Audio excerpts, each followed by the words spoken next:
everybody. Welcome to game day here in Montreal, where the Calgary Stampeders are getting set to play for the first time in 4 years. Their record is 2-1 so far on the road this season, and they're looking to get back to their winning ways after suffering a loss to Ottawa last week. Let's take a closer look at the matchup here. The Stamps lost a nail-biter to the Red Blacks, 43-41 in overtime to drop to 2-4. Calgary is currently fourth in the West Division. Montreal, meanwhile, is coming off a bye week. Their last game was against Toronto, and they lost 35-27. They sit third in the East at 2-3. Well, we know it's going to be a good matchup. It's a very physical game. I think they pride themselves on being a rough, tough group, fast group, a group that takes advantage of opportunity turnovers. We do feel like we played a pretty solid game last game, and we just got a few things we got to clean up. So we're also excited to try to turn the corner and try to find a way to win. This will be Jake Mayer's first visit to Montreal. He threw for 450 yards and 4 touchdowns last week to move into second spot among CFL quarterbacks with 1,672 passing yards. Cody Fajardo will get the start for the Owls. He's thrown for just over 1,400 passing yards and 5 touchdowns this season. Our player to watch will hit his third milestone of the season tonight. Rene Paredes will play in his 200th CFL career game in the same city that he was raised and played university ball.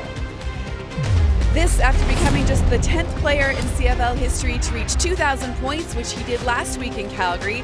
He also hit his 500th field goal earlier this season. The kicker is looking forward to celebrating this milestone with some of his family. Yeah, 200 is crazy. Dora told me 13 years ago, we told you you're crazy. So yeah, I'm super excited. It's weird how it happens, and I'll be going home for my 200th game, and they haven't seen me play in Montreal in 4 years.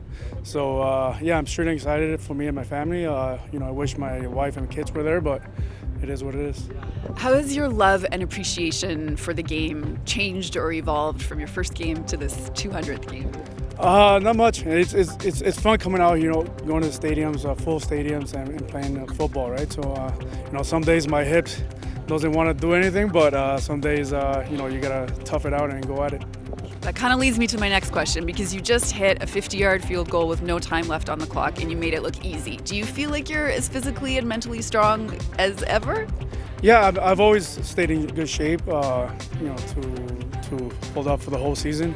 I'm kicking the ball well, which is the most important part. And for the kickoffs, yeah, try to stay as fresh as I can and go from there. Luther Hakunabanu returns after missing last game with an ankle injury. Josh Coker will play for the first time this season. He's in at right tackle. We will also see new DB Nick Taylor in action for the first time this season. And his recovery could not come at a better time, with both Trey Roberson and Natrell Jamerson unable to play. And a tough break for the Stamps D-line, with James Vaughters going on the 6-game list, so we will see a few more snaps for Mike Moore and Isaac Adeyemi Berglund. Kickoff goes at 5 p.m. Mountain Time.